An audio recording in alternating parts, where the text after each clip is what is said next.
Hey everybody, Rob Maurer here, and today we're going to start off talking a bit about Tesla stock. Obviously a tough day for the markets today. We have some news on Model Y from Giga Berlin, an update from Consumer Reports on self-driving technology, and some news on the Fiat Chrysler Tesla credit situation.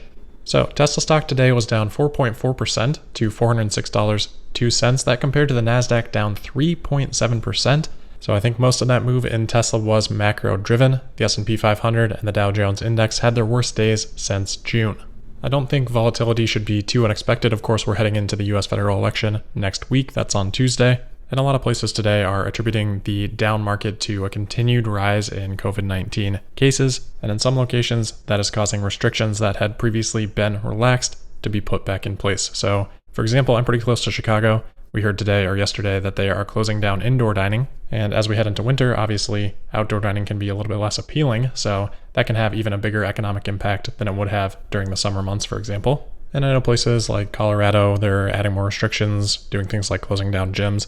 So we're seeing this all happen at the same time as the election approaches. We haven't heard much on another round of stimulus, or rather we have heard a lot about it, but we're not seeing any action there yet. And all that seems to be weighing on the stock. But at least at this point in time, I don't see a whole lot of fundamental impact for Tesla. I'd be really surprised if Tesla had to end up shutting down their factory again.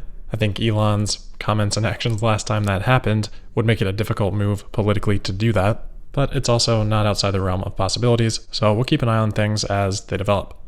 All right, next up here, we've got a story from Teslarati, and before we even get into this, I'm just going to add a huge preface that this report is just based on one person's interaction with one Tesla employee. So a lot of times information like this can just be completely inaccurate, but we're also here just trying to find any little tidbit of information that we can. So I do think this is worth talking about. So Teslarati got a message from a reservation holder for a Model Y in the Netherlands, and this person told Teslarati, quote, "This morning I got a call from Tesla in the Netherlands with some questions on my order. In that conversation, the Tesla employee told me that they expect to deliver my Berlin-build Model Y in Q1 or Q2 of 2021. They had just received an internal update on the building process in Berlin," end quote. So if we again go back to this nice little timeline that was put together by Toby Lind on Twitter, we can see that for Giga Shanghai, it took about 5 months to go from the first walls being constructed to the first body in white, and then a little bit over 3 months after that for first deliveries.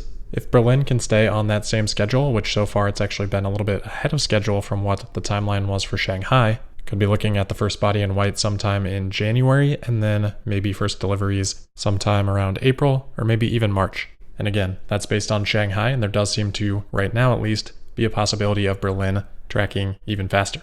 The other recent information we got here was from the Q3 earnings call, when Drew Baglino, when asked about the use of the pilot line for 4680 cells in Fremont, said, quote, "We can use our pilot production facility in Fremont to support the new factory in Berlin as it ramps," end quote. So within 12 months, Tesla hopes to get that pilot line to 10 gigawatt hours of annual battery production. That's 133,075 kilowatt hour packs. And while it's not going to immediately hit that rate, it shouldn't be too long from now where the output is, maybe 1,000 or 2,000 packs per month. That would seem to hopefully track nicely along with the Model Y ramp up in Berlin. So again, I'll bookend this with saying, take this with a grain of salt, but to me, this does seem like a pretty plausible timeline, Q1 or Q2. And this is obviously going to be even more interesting than a normal vehicle ramp up would be because of the new technology Tesla will be using in the Model Y from Berlin. I think we're all incredibly curious to see what the specs on that vehicle are. The other thing, just while we're on the topic of Model Y that I want to add, Model Y production is just about to explode next year. I mean, think about it. Tesla said in the 10Q, they're trying to ramp up Model Y production, not only in Shanghai, not only Berlin, but also in Texas, in addition to having production of the Model Y in Fremont. The amount of production on Model Y over the next 2 years is going to be incredible, and prices are going to come way down on that vehicle as production volume and localization increase. All right, let's move on to the next topic here. This is from Consumer Reports. This got a lot of media attention today. We're not going to spend a ton of time on it, but Consumer Reports today came out with their rankings for driver assistance systems, testing such systems from 17 different automakers. And they actually have Cadillac Super Cruise coming out on top with a score of 69, and Tesla Autopilot coming in second with a score of 57. So of course, a lot of attention on this, but as I emphasized in the beginning, this is Consumer Reports testing for driver assistance systems. This is not Consumer Reports testing for self-driving systems. These are different things, and Consumer Reports is also very focused on driver monitoring, and I guess how I would describe it would be sort of foolproofedness. Obviously, Tesla's setup that gives a lot of leeway for the system, as well as not monitoring visually, but with the tension applied to the wheel instead, Tesla's not going to score well on those things, and that's going to bring the overall score down. So Consumer Reports says, quote, Cadillac Super Cruise remained our top-rated system because when turned on, it uses direct driver monitoring to warn drivers that appear to have stopped paying attention to the road, end quote. Now, I know people have strong feelings on this one way or the other. Consumer Reports does say that they took feedback from the NTSB and the National Highway Traffic and Safety Administration into account for determining how important that driver monitoring is. So that's why they focus on that. But to me, they do tend to overemphasize it. If we look at the 5 categories they have for scoring, they have capabilities and performance, keeping the driver engaged, ease of use, clear when safe to use, and unresponsive driver. So 3 of those 5 categories are really about the driver rather than autonomy. On capabilities and performance, they give Tesla a 9 out of 10, and on ease of use, they give Tesla a 7 out of 10, with Tesla leading both categories. On the other hand, Cadillac Super Cruise, it gets an 8 out of 10 in capabilities and performance, but a 3 out of 10 for ease of use. Guessing that latter score is just because of the limited amount of circumstances that you can actually use Cadillac Super Cruise in. So if you can pass the, what I would call relatively low hurdles of being both attentive and knowing how to use the system, Tesla here is unsurprisingly superior. And this is of course before the rewrite full self-driving beta. As for the other categories, in terms of keeping the driver engaged, Tesla scored a tied for last place 3 out of 10.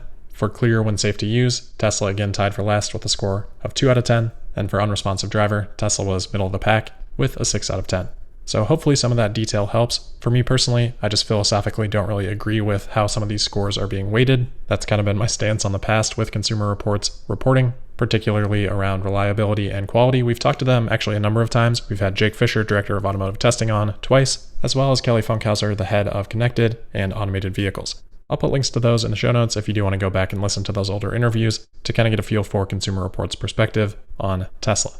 All right, next up here is an update on Tesla's regulatory credit situation, particularly their partnership with Fiat Chrysler, which of course will be merging with Groupe PSA, the makers of Peugeot, and that new parent company will be called Stellantis. So Fiat Chrysler just reported their earnings, and they got a couple of questions from analysts on the regulatory credit situation. So the first one here says, quote, and then on the CO2 side, so for 2021, can you just clarify, are you locked into paying Tesla for the benefit of the European CO2 pool, which I think you previously said would be sort of a 400 million euro to 500 million euro cash payment next year? Or is it conceptually possible that you could pool with Peugeot and therefore comply with the regulations as just Stellantis and therefore not require the Tesla pool? End quote. After responding to a different part of the question, CEO Mike Manley said, quote, but it does lead into your second question, which is, are we locked in with Tesla? Yes, we are. We are put in a multi-year strategy, which enabled us to, as I've spoken to, in the past, transition to fully compliant with regard to our product plan, because we've worked very hard to address our European product plan in particular because of the investments that were originally directed towards North America. And to some extent, Latin America left EMEA behind. They're rapidly catching up now with the launches that you've seen and upcoming launches that will happen over the next 12 months. But we are effectively locked in with Tesla, and we look to continue the growth in our electrified vehicles to make sure that we're complying in 2021 as well, end quote.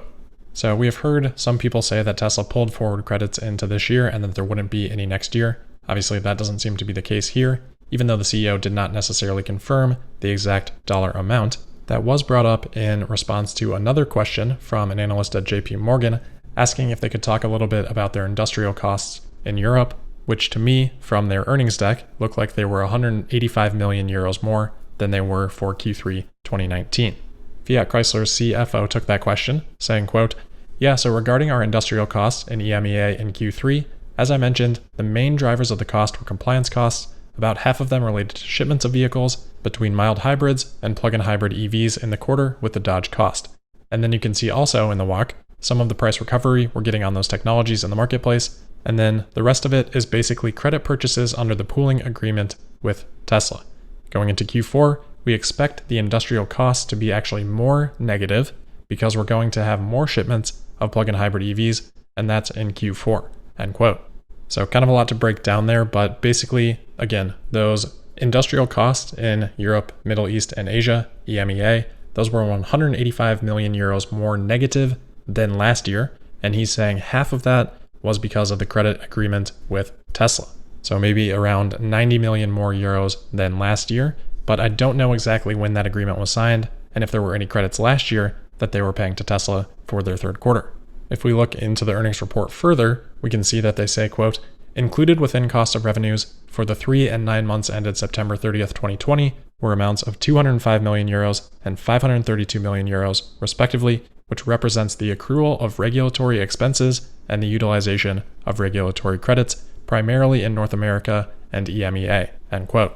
So it looks like regulatory expenses of 205 million euros for Fiat Chrysler in Q3. Of course, we don't know if all of that went to Tesla, but that would be about $240 million. And we know Tesla recognized $397 million in regulatory credit sales in Q3. So first of all, it doesn't seem like all of Tesla's regulatory credits are coming from Fiat Chrysler. And then second, going back to that response, they said they actually expect their industrial costs to increase or be more negative in Q4. They attributed that to increased shipments of their plug-in hybrid EVs, but if credits were going to zero for Tesla or something like that, then that would offset that increase in shipments. So with that information and what we've seen play out so far this year, I think for Q4, we can assume relatively similar levels of credit sales from Tesla to Fiat Chrysler, though of course whatever makes up the balance of that could be a little bit more variable. With the confirmation of the credit agreement for 2021 as well, hopefully this will put some concerns around that regulatory credit line to rest for now. Before we wrap it up here, just a quick scheduling update. I am planning on being off on Friday, so keep that in mind.